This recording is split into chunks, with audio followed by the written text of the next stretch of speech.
Okay, so what I'm going to do today is go a little bit back to what we did on Tuesday, because we had established that nobody had read anything on Tuesday. So I'm going back to that a little bit, and then I'm moving us forward. Hold on 1 second. Let me find my notes. That would be helpful. Where did I put them? In my notes section. There we go. All right, so the last time that we met as a review, we were talking about what modernism is, or what we mean when we say modern. And I told you it's not contemporary, right? Modern philosophy was very much about finding sort of the form and functionality of something. The form of it, far less important than the functionality. Right? I don't know why I'm saying right. There's only 1 out of 3 people who was here for this lecture. Sorry. So it's form over function, or it's function over form, excuse me. It's only interested in sort of a, how do I get to an answer? So models, processes, sort of the functional black box, put this in, this comes out, and that's the answer. Very formulaic. What they were looking for when we talk about modern positions, we're talking about accepting that a truth is certain. That there's one positive truth that is discoverable through empiricism. So empiricism was the way to go. We saw this in the works of Locke, Bacon, Vico, and so on, who sort of started explaining the difference between science and rhetoric, or reason and rhetoric. They were looking for one absolute truth. The best way for me to demonstrate this visually for you is architecture. Have you ever heard the term mid-century modern? It's ugly, sorry. I was born in '74, I hate it, right? I'm the one who was in the pictures with the giant blue sweater and the yellow daisy in the middle and the bell-bottom pants, and when I was like 6 and I had no choice, and the pants were plaid. I remember this so well. That's how much I hated this. And when I walk into my mom's house, which was built in the 50s, I still like only see like mid-century modern appeal, like weird things that I don't know where they came from. And they tried to fancy it up a little bit. Well, mid-century modern now, that when we talk about it, is a little bit more about the way we describe mid-century modern rather than the way it was. Here are some examples. When I say mid-century modern, you might think of a couch that's got very straight lines, very low profile, they would say, right? It might have some bars, but not with fancy footing or anything. Very square pillows, very straight back. The function of sitting on something is all that matters, right? You might see a mid-century modern lamp, and it might be done in the colors of the time, which were very natural colors, in fairness. They were the deep brownish orange, the deep brownish yellow, and the deep brownish green, lovingly called in oppositional order, olive, mustard or Tuscan, and usually just orange, even though it had like a darkerness to it than, like say, a bright orange that you might think of today. All right. Why those 3 colors?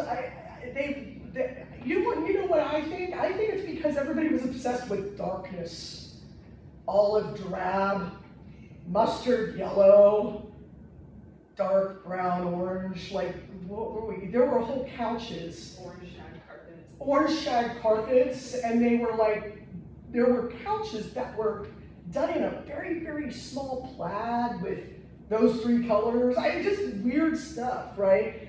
And even some of the early 80s stuff, we thought we were moving away from mid-century modern, right? And we got like these couches that had a little bit of curvature on the arms with a little bit of a wooden swirl maybe, and a little puffed out. They were still a nice beige color with like a brown like country toile print or flowers just everywhere. And flowers were a big deal.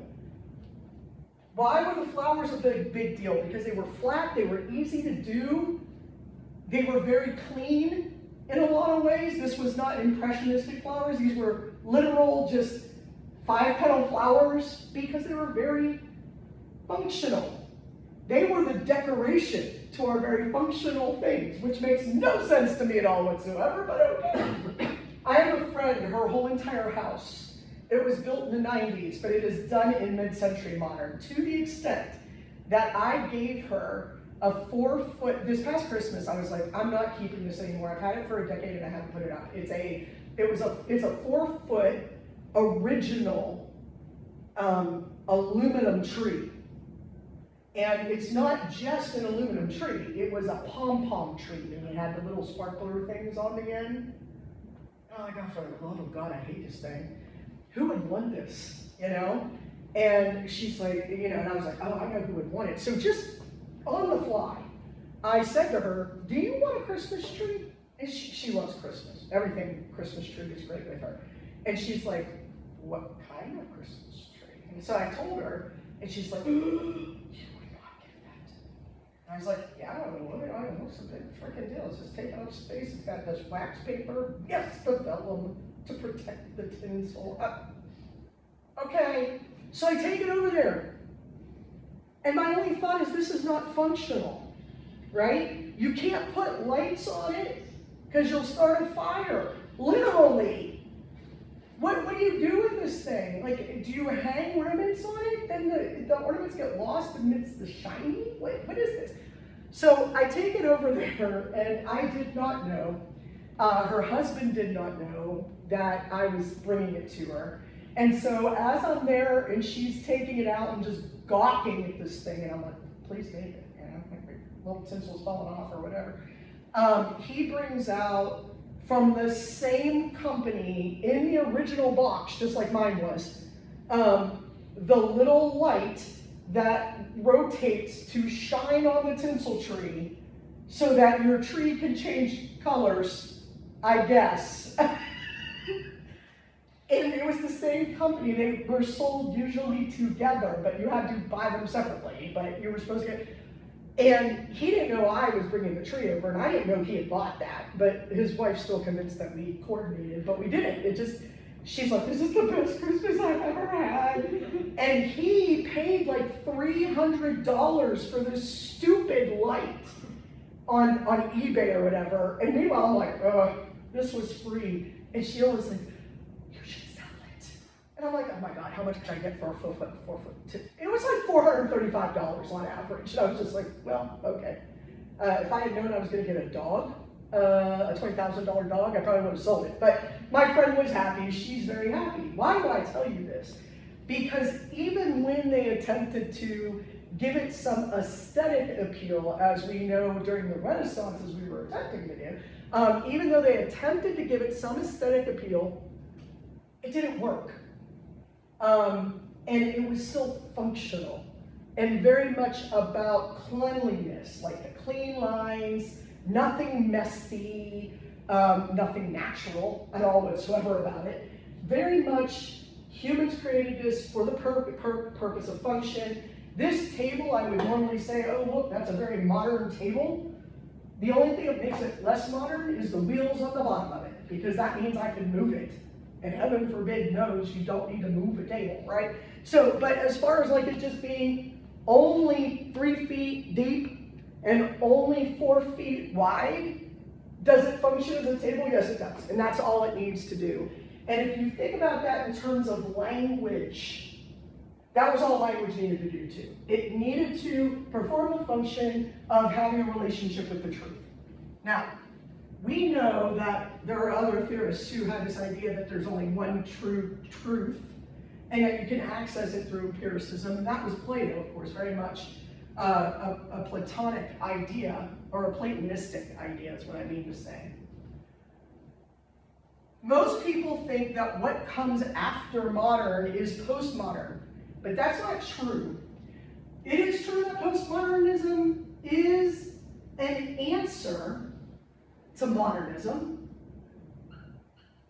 but it didn't replace modernism. Instead, it's more likely that you're going to find people who say, I prescribe to a more modernist view, or I prescribe to a more postmodernist view. They're in opposition, but they coexist. Okay, so I don't want you to think about these two on a timeline. It's not like modernism ends and postmodern begins. Right now, both of them together. But what is postmodernism? Well, postmodernism is about understanding that there are multiple interpretations of the truth.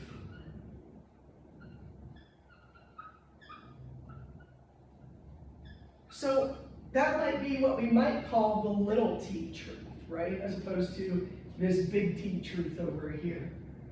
The capital truth versus the lowercase truths.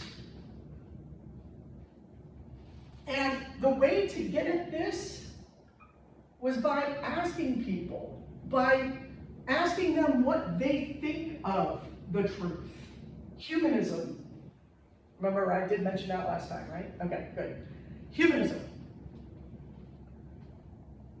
So what's postmodernism in our previous examples? Well, there's a postmodern idea of a tree, which is, I have seen people who have wire trees that they hang like ornate, very ornate ornaments on, right? Very detailed, very, oh God, frivolous. Just, I have seen people with the fake pine tree with the white flocking all over it. The whole thing is flocked. It's like this thick for each little pine piece, right? Every spindle, whatever the hell they're called, every bit of it.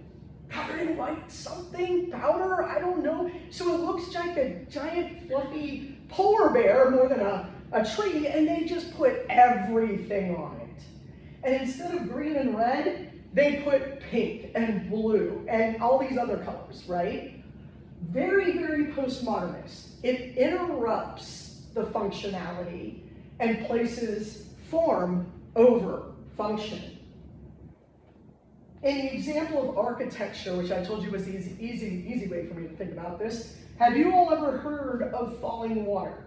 Oh, yes. You've heard of falling water, right? Have you guys? No? Falling water is a home of Frank Lloyd Wright, who was one of the great architects of the mid-century, mid-20th century, and he actually designed in a postmodern way. Falling Rocks is literally a house that is definitely not for function. It cost the city or the area of Pittsburgh, the surrounding area of Pittsburgh, millions to keep this thing going because he built a house on top of, did I say falling rocks? Falling water, literally on top of falling water. And I don't mean like a giant waterfall. I mean little tricklets of springs that over time erode the ground. And he thought, let's put some rocks here, and let's put a rock here, and let's put the house right on top and build into the center of it. Yeah. Have you seen the YouTube video walkthrough with the architectural explanation of everything? No, I mean, I know there is one, but... You should watch it. Really? I've shown it to so many people. It's so cool. So what can you tell me about it that sort of demonstrates this idea? Well, I think what Frank Lloyd Wright does really well is embracing, obviously, the natural landscape into his architecture. And so, especially a function of the house is to be immersed into the landscape. But I think postmodernism comes into play when it comes to the flourishes and especially the positioning of the house, because it's positioned on a cross axis, the formal living room is, Yeah. where you have the representation of each window, an element of, well, the four elements, water, air,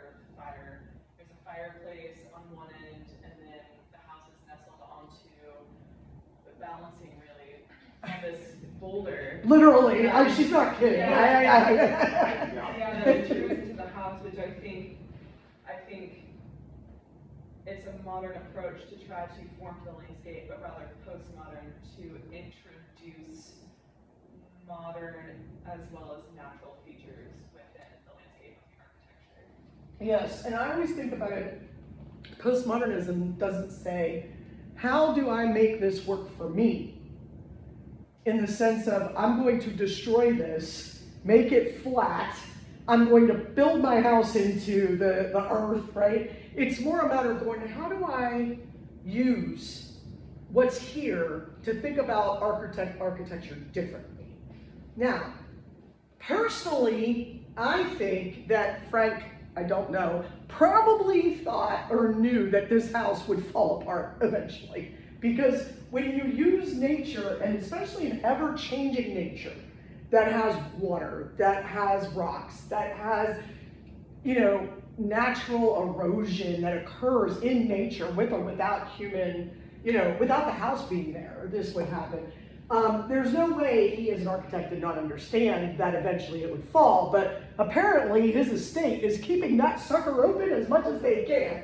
It's kind of funny, because when I think about it, that's like really the opposite of what Frank was trying to do.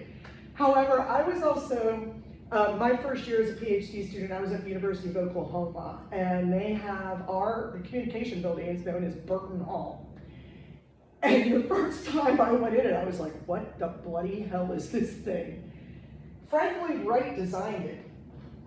And sure. He built it, it was supposed to be for like a teaching college for home economics or something.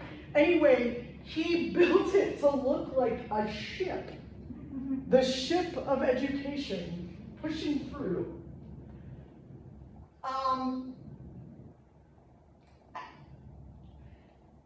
It literally comes to a point. It has this bowed out area, and then a very blunt front piece.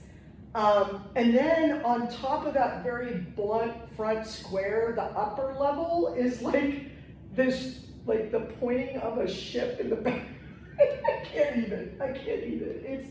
You have to see this. It is a marvel, don't get me wrong. Now, when we were getting our PhDs, we were all so cynical. Sometimes we would, our room, our office was this, we called it the pit. It was on the top floor, but it was a pit of just people, students. But you could step up 2 steps, go outside on the balcony, which was like the balcony of a ship. And I'm sure you all saw Titanic, or heard of it. Back then, this was the year after Titanic came out or so, something like that, a year or two. We would all stand on, they had the little, what do you call those things, like the railings that, pointed out this way. The only thing you're facing is like a house on the other side of the street, right? Like in a neighborhood. But we would stand up on it and go, watch out, iceberg, and I'm like, what are we doing? But it was a good way to get your anxiety out, because we didn't have phones, and we would smoke out there. That's about all we got. But I always thought that building was the least functional building you could put, because what do boats have, or ships? What do they have? They have windows all along the bottom and all along the top. And we're in Tornado Alley. This just seemed like a really stupid idea. Until I moved here and I saw Craig Hall. I can't see it. Craig Hall is built upside down. Has anybody ever noticed this? You've got this concrete area, like block.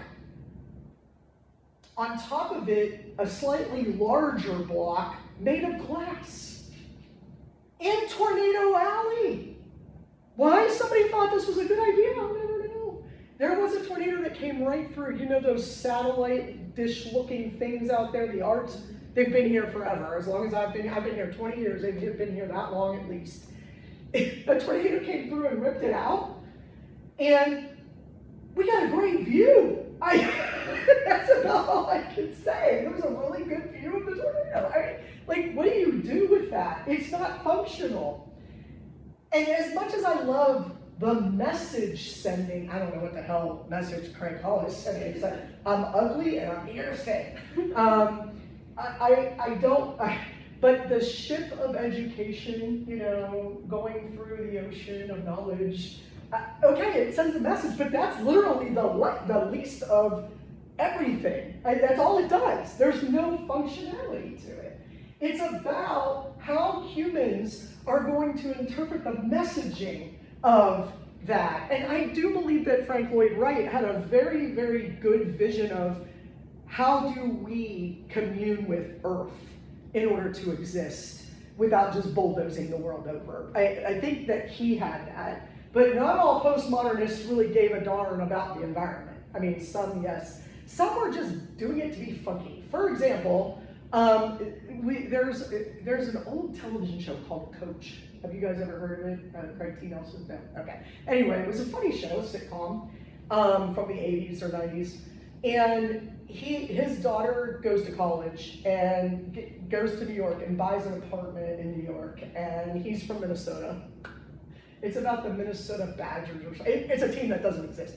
It's because it's Minnesota State University, which, as you know, there is no Minnesota State University. There's St. Cloud State University or Mankato or whatever, but there's no like one Minnesota State. So this was Minnesota State College. He was the football coach, university. And so his daughter moves to New York, and he's a very down-to-earth football guy, right? And she's a very artsy. Her boyfriend was considered this is non-PC, but too feminine for her, according to Craig T. Nelson's character. Anyway, he walks into her apartment and nothing looks normal. He goes, where do I sit? And she goes, well, here's a chair. And it was like shaped like a down angle, straight across at a down angle, like sort of a chase, but plastic and very, very strict lines, I guess, but it was plastic, not wide enough for anybody to sit on, and it was like yellow, bright yellow. And he kept trying to sit on it, and he couldn't. And she goes, here's how you do it. And she like contorted her body to somehow sit on this chair. The idea that it was not functional at all, it was art, right? And she had like 5 pieces of furniture that were all like this. It was pretty funny. And he's like, where's your TV? And she goes, you don't need a TV in the living room. That's where you talk. He's like, but I don't have anywhere to sit to talk. It's a funny play on this, because at the time it was so cool to be postmodern, to say there's no such thing as truth, to say you and I cannot communicate because we can't share meaning, obviously, because language is relationship to the truth. It's all abstract, right? It's all arbitrary. Now, last time, for the one of you who was here, we talked about I.A. Richards, right? And I.A. Richards has the semantic triangle of meaning, which I still don't know whether it's in your book or not because I forgot to look. But the semantic triangle of meaning, literally getting at miscommunication, not communication, attempts to show that arbitrary relationship between a word, its object, and our thoughts about that word or object, or our experience with that word or object. So he, as I told you, seemed to fall into sort of a more postmodernist idea, but not really, because he had a very strict triangular shaped model for how we miscommunicate. And he said the only way out of the problem was the same answer John Locke had: purify language, take it down to 400 words that we all know the meaning of. That was never going to happen, just so we're all clear.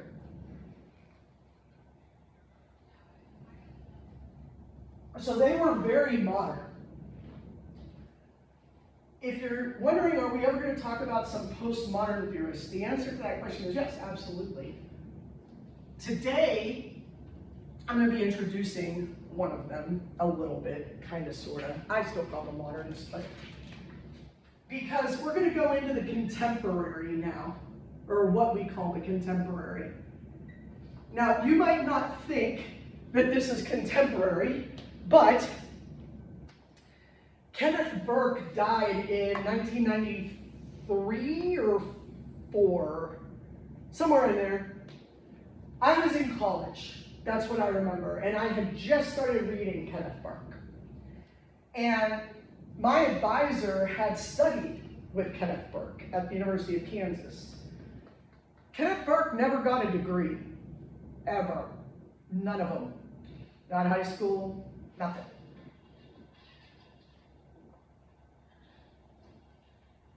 Kenneth Burke was born in Pittsburgh, Pennsylvania. I'm not saying that because I'm from Pittsburgh, Pennsylvania. It's true.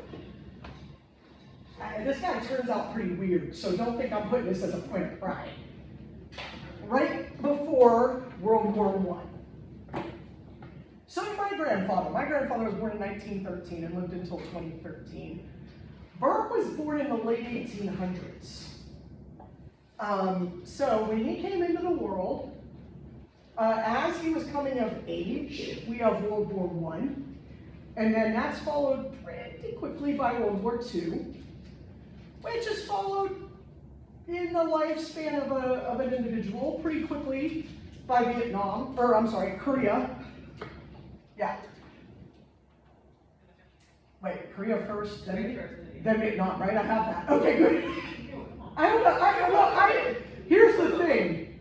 I'm glad somebody else knows that. Because, I'm unsure, okay? Because it's a history thing. But I'm only unsure because Korea and Vietnam were never declared wars. So, as a political calm person, they were proxy wars, right? So, to me, the 60s and 70s are a blur because I was born in 74. So, the 50s don't make a whole hell of a lot of sense to me. My 50s are your 1990s. Think of it that way. Yeah, it's weird when you think of it that way, isn't it? It's scary. I'm scared. So then, after Nam, we had really the Cold War was still a thing. So the threat of nuclear war was a really big deal. And then when that power suction of what the Cold War held up as the two superpowers, the USSR and the United States, when that broke down, all of a sudden nobody knew who the enemy was anymore.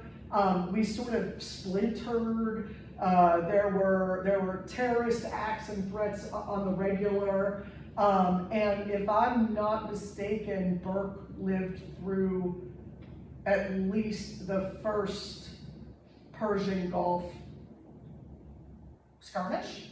They were called Desert Shield and Desert Storm.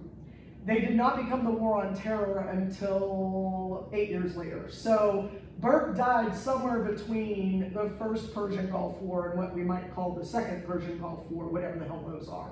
They weren't wars, again. No war declared, but there it was. Essentially, Burke was born and lived during a time of nothing but war. He was raised Catholic, which for those of you who are not Catholic, first of all, congrats, and I'm jealous. But secondly, Catholics are raised with an insane amount of guilt. You are born with original sin, or what they call original sin. So you're already born bad. And then you have to be baptized against your will to be cleansed of this. And then you have to worship Jesus because he saved your life that you haven't lost yet, right?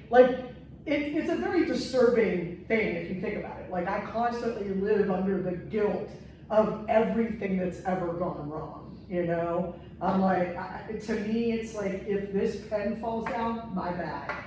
If that board falls off the wall, sorry. If we have a tornado tonight, didn't mean to do it, you know? Everything. Sorry about all those wars. Sorry about the Great Depression. Oops, 1929. Literally, we feel guilt for everything.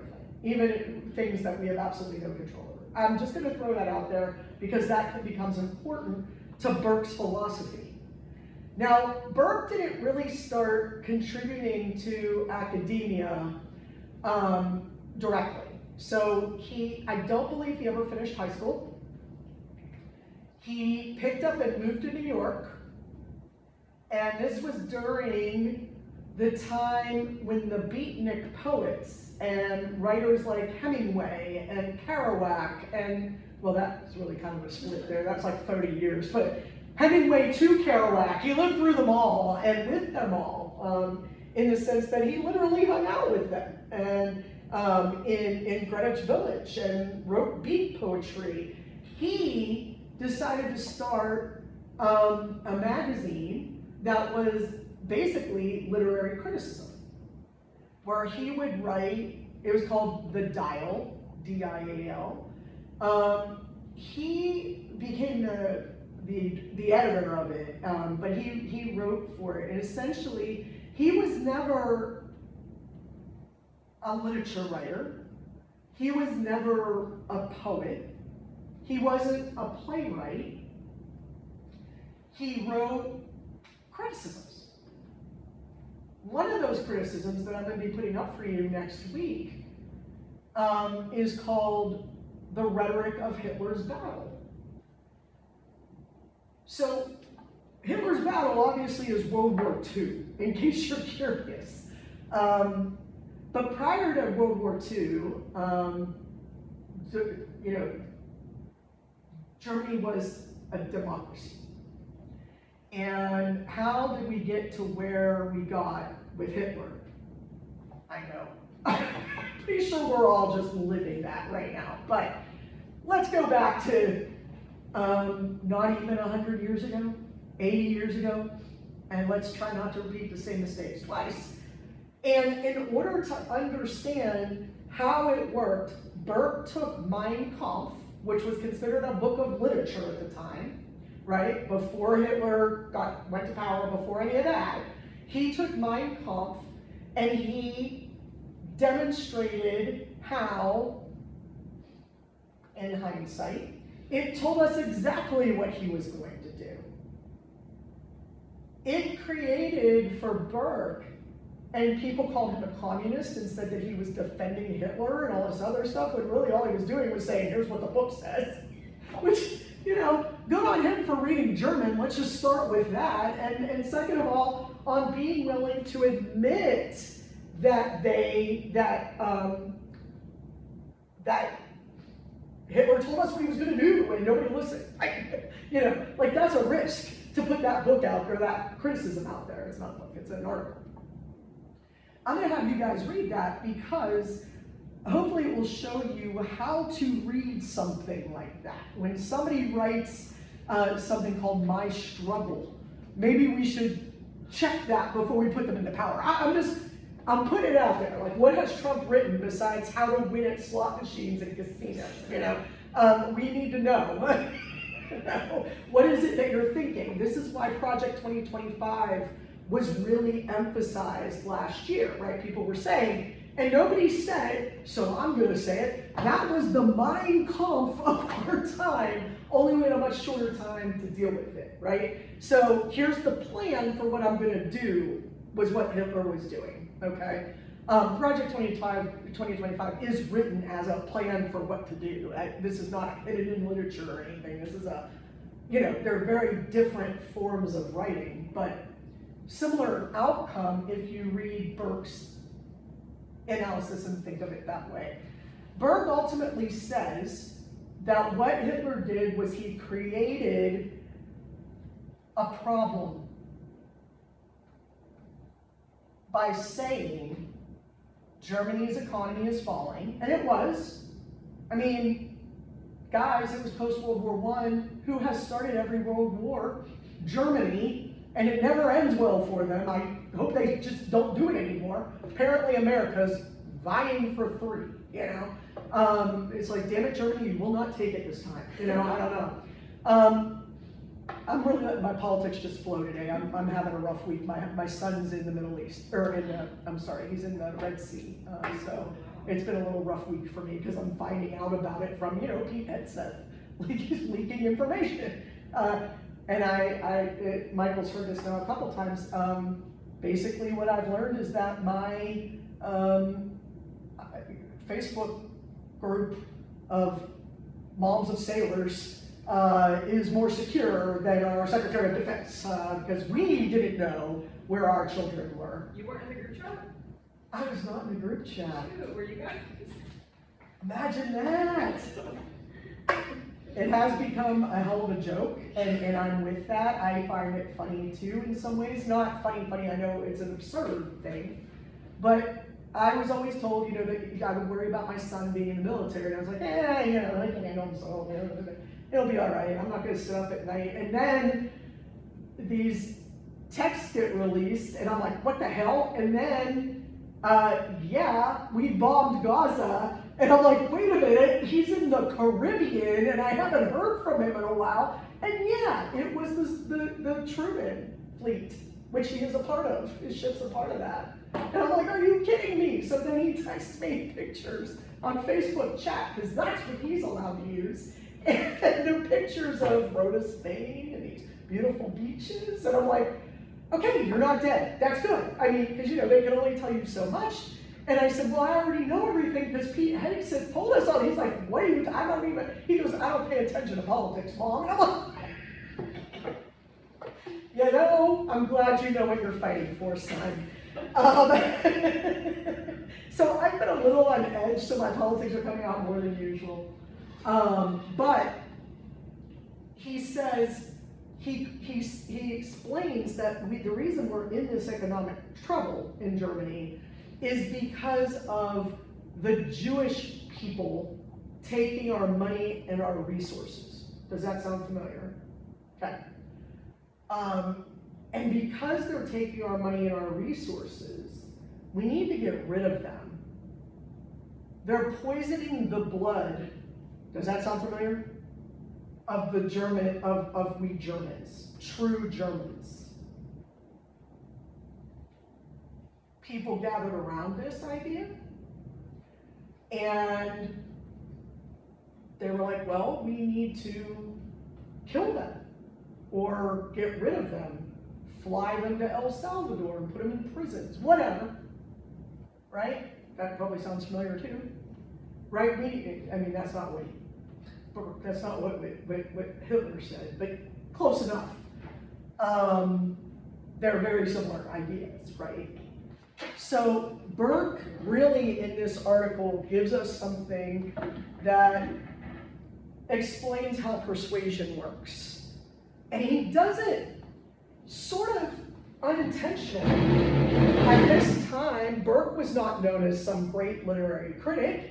He wasn't known as a rhetorician for sure. That came much later in his life, after he became an alcoholic and married his wife's sister and had children with both of them, and they moved to Jersey. Moved to Jersey before he married it. I just want to point out that Pittsburgh had nothing to do with him marrying his wife's sister. By the way, if you think I'm making this up just for entertainment, I'm not. These are all true stories. Also, Burke had this really awesome thing he did later in his life. Back in the day, airlines, if they lost your luggage or they damaged your luggage, they would buy you new luggage and give you a voucher for clothing and such.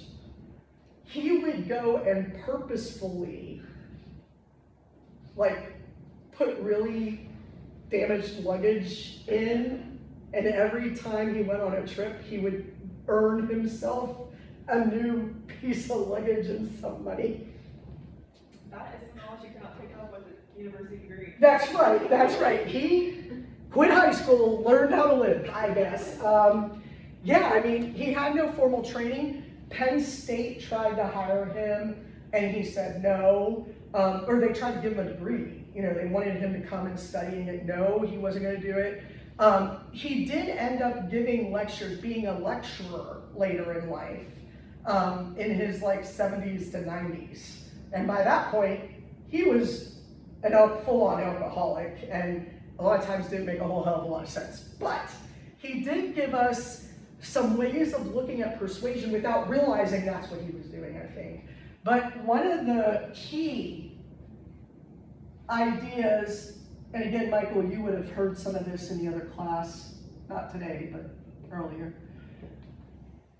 He came up with this idea of creating identification with one another.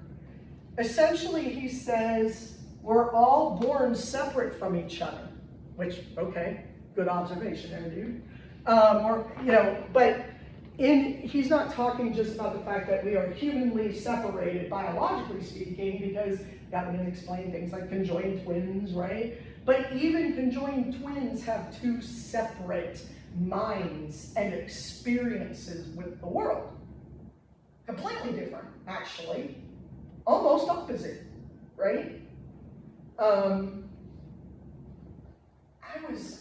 Have you guys ever heard about the twins, the conjoined twins? They're basically, they basically look like one very wide body with two heads. Is one of the names Abigail? I think so. I think their names are like A names for some reason. They're like in their 20s or something now. And they got married recently, but one of them did. I don't really know how that works, to be honest with you. But they see the world completely differently because one's on one side of the body, one's on the other side of the body. One of their brains controls certain things, the other one, you know what I mean? So even in that scenario, even with triplets who all stand and rock exactly the same way as triplets I knew when I was a kid, they all stood there and just same thing. They still had different thoughts and ideas and different experiences of the world. So in order to persuade people, we had to create some semblance of reconnecting, of rejoining. How did we do that? With communication, right? With language was Burke's big thing. So what we're going to do is I'm going to be giving you 3 different theories that Burke comes up with. Identification, what's known as the guilt redemption cycle. I just realized you guys probably can't see that on the computer. The guilt redemption cycle. And finally, what's known as the pentad. Now, we're going to get to those next week. For today, what I want you to know is that this all comes from, all 3 of these, identification, guilt redemption, and pentad, all come from Burke's paradigm. That is the way he sees the world. Which is not necessarily modern or postmodernist thinking. It's kind of a little bit of both. But it's definitely what we would call contemporary. Meaning born out of the time of, God help me, the late 20th century. A friend of mine, one of his students went up to him after class and said, Dr. Swift, you said that we had to have 3 outside sources, and I was reading and looking, and I found this really good article that I want to use, but I want to know if it's okay to use it because it's from the late 20th century. It was written in 1996. And we're all like, we used to cite articles from the 1960s, the 1950s, the 1970s. Granted, the world moved a lot more slowly back then. But even now, academia, scholarly journals and books are behind schedule. They're never on time because you can't write in real time unless you're just blogging online, which, by the way, I am now the center stage attention grabber for 3 blogs in Ozark and in Christian County. I am living rent-free in their heads. And for some reason, I kind of like it. Have your deep moments. Yes, they're all very angry at me, and that's okay. You know what? If you're not causing trouble, you're not a part of the resistance. It's fine with me. I'm on the right side of history here. That's fine. That paradigm is known as dramatism. Dramatism, much like it sounds dramatic, dramatism is a paradigm in which you see the world as a drama. Because Burke's biggest question was, what is the motivation behind why people do what they do? And in a sense, one would think he's not a literary critic, he's a sociologist. But he was talking about characters in books, and plays, and movies. And one might think, how is this helpful to rhetoricians? And the answer is, because he said, how do we know how to motivate people to act? Unless we know what their goals are. So the question of, what is their motive? Dramatism, when you look at the world like a drama, like a play, and say, why is that character doing that? And why is this scene the way that it is? All of a sudden, you're doing something very important, which is understanding all the means of persuasion in any given situation. Now, did Burke say that? No, I'm telling you, that's what Burke ultimately ends up saying, because he writes a trilogy after this, and he only gets through the first 2 books and writes like some articles that might have gone with the 3rd book, we don't know, but it was called The Rhetoric of Grammar, or A Grammar of Rhetoric. Wow, I'm fine. A Rhetoric of Motives, A Grammar of Motives. Yeah, there we go. And then the symbolic of motives. And in the rhetoric, we see 2 of these. And in the grammar, we see another one.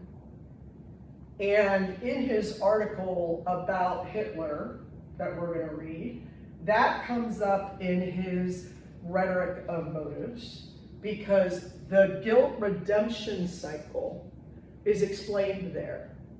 That what Hitler did was create such a sense of guilt in the minds of the people of Germany that they were willing to scapegoat to an entire population of peoples. Does that make sense? Now, why am I teaching you all of this? Because it's fun? Absolutely. Because the stories and watching videos of Kenneth Burke drunk are hilarious? Absolutely. Because I feel like I was taught directly by him? Yeah, I kind of do. I actually went over to the English department at Mizzou to study the other half of Burke, because in communication we only study half of Burke. We study the rhetoric of motives, and over in English departments they only study the grammar, and I'm like, damn it, I'm going to understand both. So I took both. That was, by the way, I was a glutton for punishment back then. I was single, had a cat, and drank a lot. By the way, I no longer drink or do drugs or anything. I never did drugs. I don't know why I'm saying that. I never drink anymore. I'm not allowed. I'm not, like the only thing. No, I'm not. I'm diabetic. I'm on chemotherapy for an autoimmune disease. You name it. And most of the time, I don't feel like drinking because you feel like so crappy. But then I do something like get a gigantic frozen drink with whipped cream from. It says no whipped cream right there, but they still put the whipped cream on my drink, and then I get all high, and then my sugar goes high, so I hit up some insulin, and then I get really high, because nobody's diabetic in here, I'm assuming. If you're a type 1 diabetic, you eat some sugar and you shoot up some insulin, you kind of get a little funky. So the last thing I need is to also add alcohol to my, yeah, it's true story.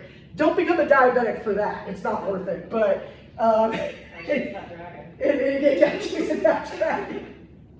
Nice. I'm gonna have a Snickers bar and then I'm gonna shoot up insulin. Yeah, it's true. I mean, I could do it right now if I wanted to. Yeah. I was much healthier back then and lived a much unhealthier lifestyle back then. Of course, I was also like 50 pounds thinner and ran every day, but you know, it's fine. I accept that I'm old. But back then, I probably could have written these books as well. I was going to classes all the time. I was doing nothing but work, which I don't advise, but it was fun. I found it to be a good time. You reading about Hitler's, the rhetoric of Hitler's battle might not be as exciting as it is to me, and I apologize for that. Identification, guilt redemption, and the pentad. These are going to be 3 of the potential methodologies that you can use for your second paper. Does anybody remember when I talked about the second paper? No, I don't know if you were here. I was not. I don't know if you were here. You were here. I did it, right? Okay, I need to put up online for you guys I have a video that I created a couple years ago that's pretty good at explaining the paper and walking you through it, which I did with some people earlier this semester, but I always put it up anyway, so I'll be putting that up. In there, I talk about the 5 steps in a rhetorical criticism, and one of those steps is utilizing a methodology. We're going to have a lot of methodologies, but 3 of those that you could choose from potentially is going to be identification, guilt redemption, and the pentad, okay? So I just want you to know that that's what's forthcoming next week. Are there any questions about modernism, contemporary philosophies, or specifically Kenneth Burke, who is not on the agenda for today, but I decided since I covered I. Richards last time, I would just repeat what I did last time. I don't have a question, but in the scope of identification, something that you guys might think is interesting, you were talking about identification with we're all born separately, yada yada, but the case with twins and triplets and stuff. There's an interesting documentary on Hulu called Identical Strangers. Have you watched it? I have not, but is that one where they talk about like the twins that were, or people who are not related and they have exactly the same life?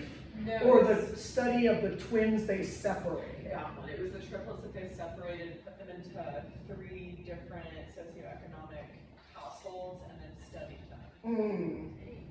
Yeah, the files are locked away at Yale until like 2065 or something. Well, yeah, because they'll be definitely dead by then. Yeah, and things like, yeah, it's interesting because there was one point in our history where they were doing studies on twins, and they would separate a twin and didn't even tell the parents. Like, here, you have one. Like, I mean, before sonograms, who knew? I guess. I don't know how that worked, but they also, I mean, there's a lot of conspiracy theory around all that, blah, blah, but obviously we've gotten some ethics since then. But my favorite story about twins is the story of, I'm gonna mess up their names. I think it was Mark. 2 twin boys were born and they were given up for adoption. One went to a couple from like Ohio, and one went to a couple from like California or something. Both of them were named Mark Allen. Only one of them, it was A-L-A-N, and the other one was A-L-L-E-N. Both of them had dogs named Koi, which is a weird name for a dog, a koi fish? Why would you name Koi? Both of them married women named Linda, and both of them got divorced, and then both of them married women of the same name, Betty or something. And then both of them named their children Alan and Alan. It is a nutty story. It's from way back. It's from like way back. Yeah, this was not part of the study. This was not planned. And they both look exactly the same. It's uncanny. And I don't think they met until they were like in their 40s. And that would have been in the 70s. So I'm sure they're both dead now. But You can look it up. I mean, I might have the middle names wrong or something, or who they married or whatever, but you get the idea. It's those things that were exactly the same. Wow, crazy. And they both like became the same, both have the same job. Like, I don't remember what it was, if they both went into IT or both went into mechanic work or engineering. Yeah, and I mean, that was not planned, no one knew. I don't even know how they found each other, but I mean, nowadays, you know, I put my DNA into Ancestry.com. I was expecting to get some stuff, I'm not gonna lie. I didn't know if my dad was a player, who knew, you know? Sadly, I don't, but apparently I got a notification the other day that I have a son. And I was like, well, that's good. Kind of knew that already, but thank you very much. Glad to have it. Glad to have it. All right. And I know where he is. And I know I do. Thank you, Pete Hegseth, for getting drunk and adding a journalist or whatever happened. I don't know what happened. The DEI hires and the DUI hires. Wow.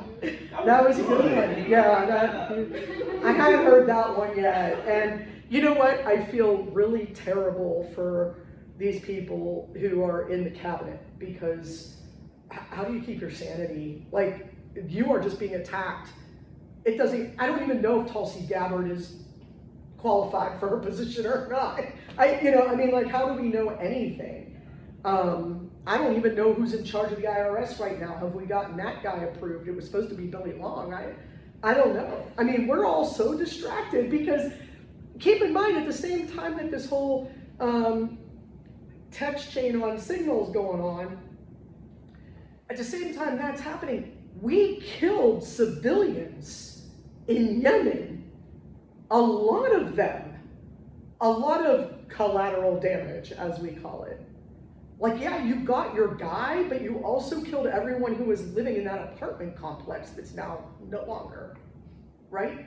So I think I'm kind of like a keep your eye on the prize kind of person. And yes, to me, this is a violation that, you heard me say this already, 100 years ago, you would have been dragged to the town square and hung for.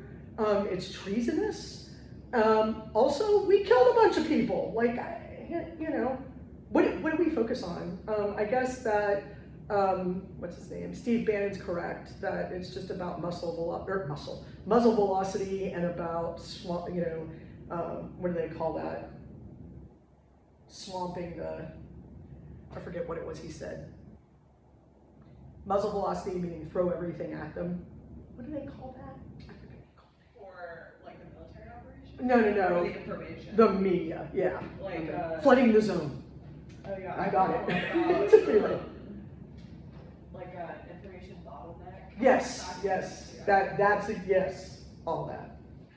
All right. Well, try to stay sane. Have a good weekend. I will see you Tuesday.